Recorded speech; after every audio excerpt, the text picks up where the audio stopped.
where I've been finding some points.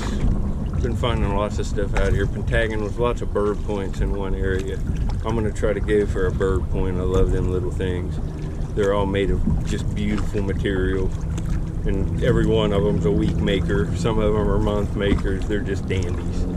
But I'll get back on my first find. We'll see how we can do today.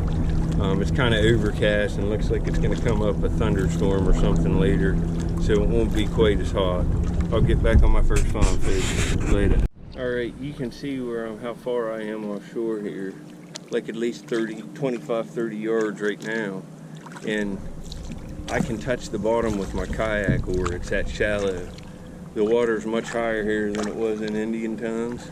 And it's cutting right up into these plateaus that are above the river, the water. And this is where all the Indians live. So that's why all that stuff I'm finding is falling out of them. That's the principle. And every time the water moves, it stirs it up. See, it's just like you're looking at a cornfield that's being plowed every time and rained on. Every time you look at it, it's about like that. I'll get up in here. I'll probably find something. I'll get back on my first find. I just wanted to show you how shallow it was. I'm in like 2 foot of water right now, if even that. Later. Well, I'm been up in there. I should have brought that machete today, but I didn't want to get it wet and then have it get all messed up. I want to use it metal detecting in the woods because I'm going to buy a new one. But I'm up in here, and I've been up the river farther, and the water's even higher today than in my last video. Trying to keep track of the videos so I know what I'm uploading. I'm backed up on footage. But I'm up in here, and I wasn't up in here because it was all grown over, and I had to pull a bunch of stuff out of here to get up in here. But I start right in here, and I've only sifted in this little area. I got a whole pocket full of flint, several pieces of rubbed hematite. I dug these 2 nice little nutting stones real quick. Look at this one, handheld, real nice. You know, I find a lot of these, so I'm not real excited about it, but look at this one, another handheld one. It's got work on the other side too. Then you can see this rock. It's like a harder pebble, and you can see it's all beat up on this end. It's a spalling hammer. See how they held it and used it. So 3 stone tools within 10 or 15 minutes, and crap, I'm gonna have to climb out there and get my camera. I always forget to take pictures, don't I? Jeez. But I got my camera, and man, do I have a nice point. It's not a bird point. I was hoping for a bird point. I'm finding flakes of Flint Ridge all over the place in here. But the bank's high. You can see here, it's a good 8 foot from bottom to top. And you know, there's no sediment on this place because the water rarely gets up on top of that and lays it down. This is just a hill that was by the river in Indian times, and it's cut in half. And all the stuff that was in it's laying here or washed away. But wait till you see this. Man, it is a fine point. It's a side notch, and I would say that it's a Brewerton. It's not a big sandy, but it's right here, and man, it's nice, folks. Look at that. It looks good. And look, there's a flake of flint. Let me go out here and get my camera, and then we'll pull it. It looks like a fine point. Later.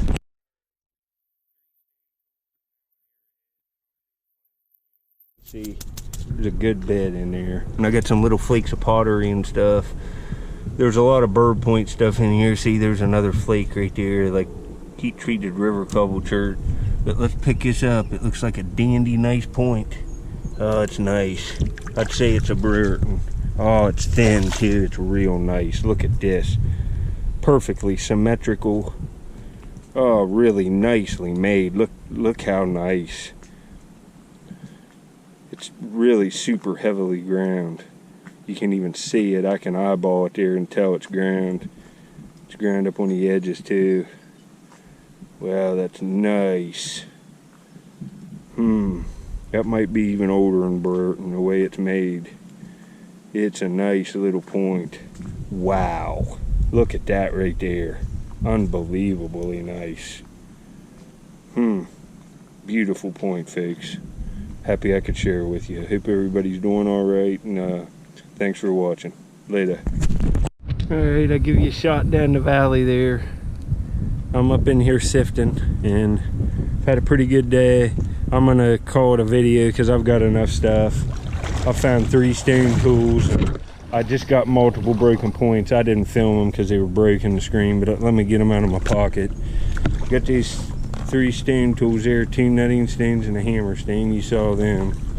But man, I found a heartbreaker. Just look at this. Look at this midsection here. Oh man. I just found it. It's jewel grade flint. And it looks older. It looks older than, way older than a bird point. I think it's like an Amos or some Kirk, but you can see, start to see. Let me find the sun here.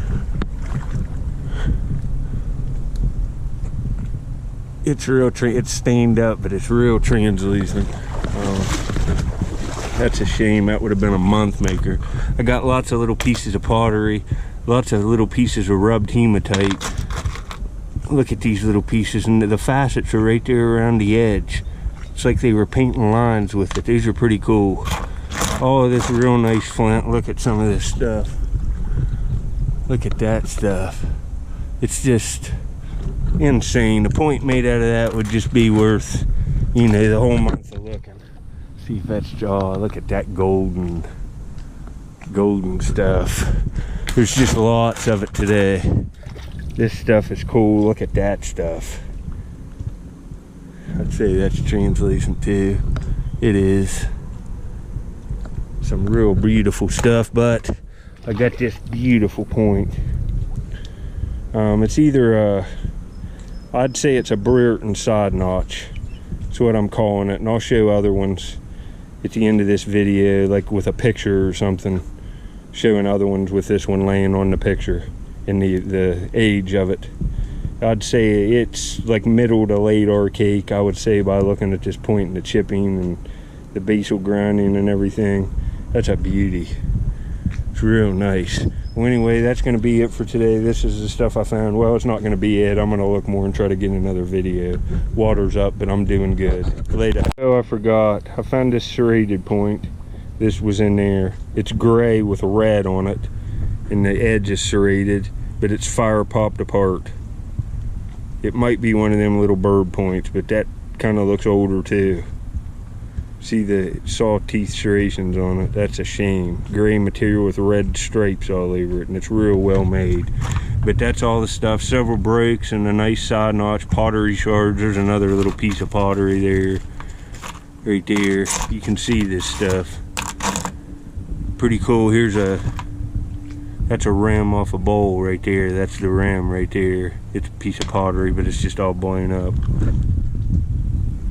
But that's worth it. Later. Alright, I'll give you a shot of these Brereton points here. They're all like mid to late archaic. There's Brereton corner notch, Brereton eared triangular, Brereton side notch is what I found today. You can see it gets into them right here. And they really... But this one's nicer than anyone in the book made. Most of them's rough. You can see right here, they're kind of rough. Just average points, but this one's better than anyone in this book. And it's what it is, because I have other classic ones that just look like this from around the same area. That is a fine point. It's really nicely made, but mid-archaic, 6,000 to 4,000 BP is before present. Eastern to Midwestern states, a small to medium-sized triangular point with shallow side notches and a concave to straight base. And it's exactly what we got. And it fits right in, chipping right into that period. It's what it is, and it's a dandy. Pretty nice point. Well, that's it for this one. Later,